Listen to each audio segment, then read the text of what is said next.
Welcome to Moments in the Word. I'm James Tyler, your host, and this morning we'd like to take time to talk to you about 12 points on how we as a people can relate to being obedient to God. You see, obedience to God is a theme that runs deep in Scripture. It's called to trust, surrender, and align our lives with God's will and not our own. Just like, for example, like Abraham leaving his homeland, obedience often requires stepping into the unknown, trusting that God's direction is better than our own understanding. Another point is true obedience requires humility, recognizing that God's wisdom surpasses ours and submitting our will to His is key. Obedience, once again, isn't about picking and choosing. It's about wholeheartedly living by His word. Another one to bring to mind is God's disciplines.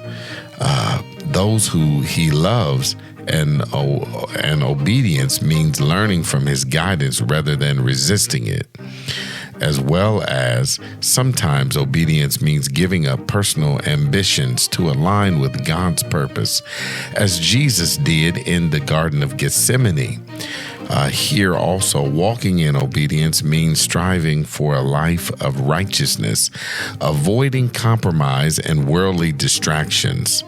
Like Jacob and Job, obedience doesn't mean everything will be easy, but it does mean we continue to follow God, even in hardships. Obedience here as well isn't just personal. It's a testimony to others. When we walk in obedience, it draws people to God's truth, not our own.